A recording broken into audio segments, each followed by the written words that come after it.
vous êtes pro ici au golf de Camérac. Alors, Oui. la particularité de ce golf à Camérac, c'est quoi? Alors, on peut dire que c'est l'étroitesse du parcours, alliée avec un environnement, un cadre plutôt sympathique, une bonne qualité de parcours, mais effectivement un parcours pas très très long, mais effectivement très étroit, qui rend le jeu forcément un petit peu plus compliqué pour les gros frappeurs, et donc qui nécessite un jeu un petit peu plus basé sur la technique. Ici, Camérac a la particularité d'être un golf indépendant, qui est un golf en plein essor. Est-ce que vous pouvez nous parler justement de l'évolution du golf de Camérac?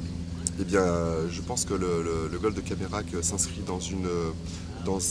notamment dans un cadre qui va être amené à, malgré le fait qu'il y ait pas mal de regroupements de golf, à sa carte à jouer, dans la mesure où, malgré son indépendance, il est idéalement placé sur la région bordelaise, entre Bordeaux et Saint-Émilion, qui est un lieu quand même de passage, et donc qui, de toute manière, arrivera toujours à tirer son épingle du jeu.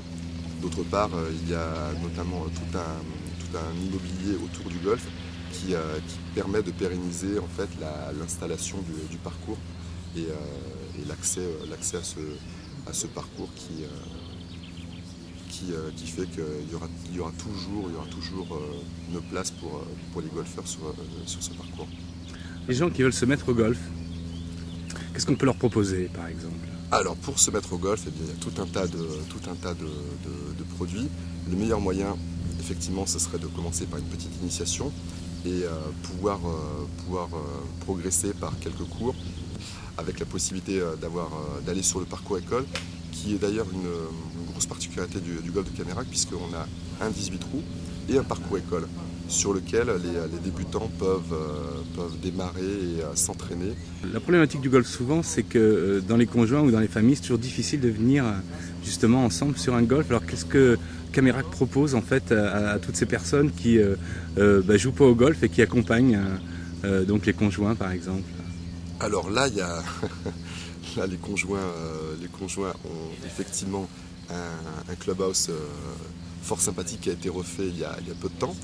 L'été, vous avez la piscine qui permet d'accueillir les personnes qui ne seraient pas joueuses de golf. Et vous avez tout un environnement comme il y a le centre équestre, des terrains de tennis qui sont exploitables toute l'année. Et franchement, accompagner un conjoint sur le parcours, c'est pas si mal. Il y a toujours des golfettes pour accompagner, donc ça peut toujours être très sympathique. Merci Christophe. Je vous en prie.